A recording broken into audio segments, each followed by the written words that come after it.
जय श्री कृष्ण बंधुओं, आपके अपने चैनल भक्ति की शक्ति में बहुत बहुत स्वागत है।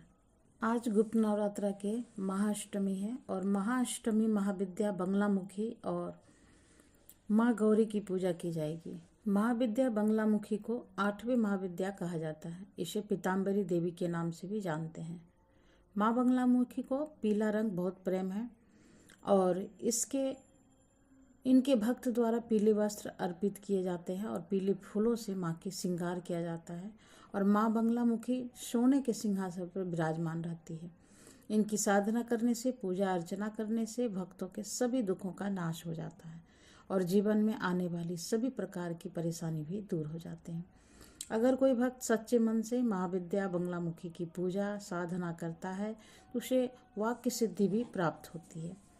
इससे वाद विवाद की स्थिति में अपने विरोधियों पर बड़ी आसानी से विजय प्राप्त कर लेते हैं। माँ बंगलामुखी की पूजा मध्यरात्रि के समय की जाती है और जो मध्यरात्रि के समय ना कर पाए सुबह और शाम के समय पूजा कर सकते हैं। खासतौर पर मध्यरात्रि के समय में जो तंत्र मंत्र की सिद्धि करने वाले साधक है वही बंगलामुखी माँ की पूजा करते हैं। शाम के समय और सुबह के समय जिस प्रकार से बाकी दिनों में पूजा करते हैं उसी प्रकार से कर सकते हैं और माँ बंगलामुखी की पूजा करने से कोर्ट कचहरी के केस में सफलता प्राप्त होती है और माँ विद्या बंगलामुखी की पूजा करने से भक्तों की सुबह जल्दी उठकर स्नान करना चाहिए। फिर पीले वस्त्र धारण करके यदि हो सके तो पीले रंग के आसन पर ही बैठकर पूजा करना चाहिए और चौकी पर पीले वस्त्र बिछाकर और माँ बंगलामुखी की मूर्ति तस्वीर स्थापित कीजिए। यदि आपके पास माँ बंगलामुखी की मूर्ति या तस्वीर नहीं है तो यंत्र हो तो आप यंत्र की भी स्थापना कर सकते हैं, नहीं तो आप केवल माँ दुर्गा की प्रतिमा की स्थापना भी कर सकते हैं।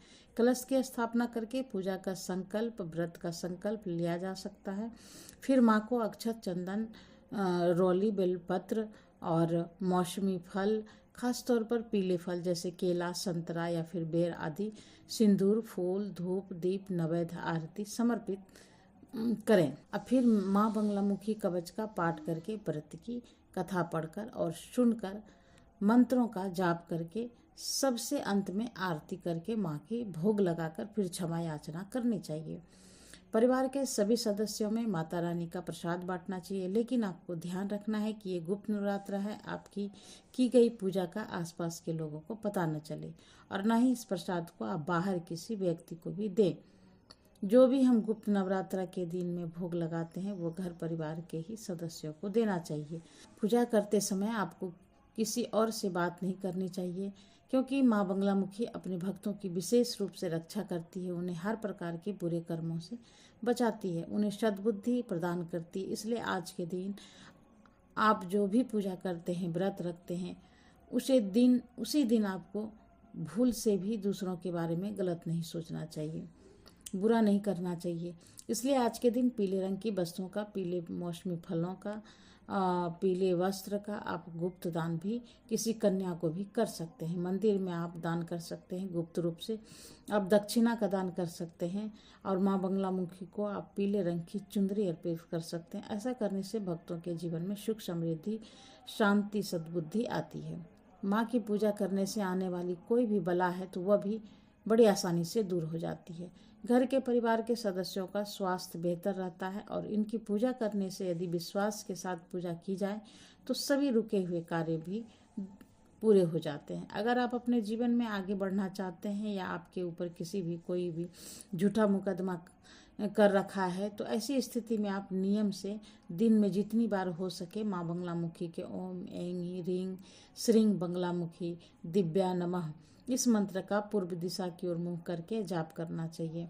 आप कुछ भी कम करते हैं, चलते फिरते, कुछ भी काम करते हैं, चलते फिरते, उठते बैठते समय भी जो है सच्चे मन से आप बड़ा ही विश्वास रखते हुए इस मंत्र का लगातार जाप करते हैं तो आपके ऊपर जो भी छोटा मुकदमा है या आपके शत्रु विरोधी आपको बहुत परेशान करता है तो शत्रु विरोधी शांत हो जाते हैं, उनसे आपको किसी प्रकार का कोई नुकसान नहीं होता है और यदि कोई झूठा मुकदमा है तो उसमें आपको विजय प्राप्त हो सकती है। इस प्रकार महाविद्या की पूजा की जाती है और पौराणिक कथा के अनुसार एक बार सतयुग में माँ विनाश उत्पन्न करने वाला ब्रह्मांड तूफान उत्पन्न हुआ, जिससे संपूर्ण विश्व नष्ट होने लगा और हाहाकार मच गया और संसार की रक्षा करना असंभव हो गया। उसी समय भगवान विष्णु की चिंतित हो गए और इस समस्या का कोई हल न पाकर वह भगवान शिव को स्मरण करने लगे। तब भगवान शिव ने प्रकट होकर उससे कहा कि शक्ति के अलावा अन्य कोई भी इस विनाश को नहीं रोक सकता है, इसलिए आप उनकी शरण में जाएं। तो भगवान विष्णु ने हरिद्रा सरोवर के निकट पहुंचकर कठिन तपस्या की और भगवान विष्णु ने तपस्या करके महत्वपूर्ण सुंदरी को प्रसन्न किया और देवी शक्ति उनकी साधना से प्रसन्न हुई और सौराष्ट्र क्षेत्र की हरिद्रा झील में जल कीड़ा करती महापीठ देवी के हृदय से दिव्य तेज प्रकट हुआ।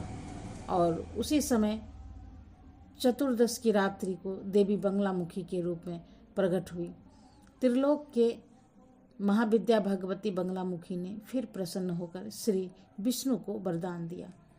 तब कहीं जाकर सृष्टि का विनाश रुक पाया। क्योंकि देवी स्वयं ब्रह्मास्त्र कहा जाता है, इसलिए देवी सिद्ध विद्या मुखी की पूजा समस्त प्रकार से संचयन का बिंदों का समर करने वाली है।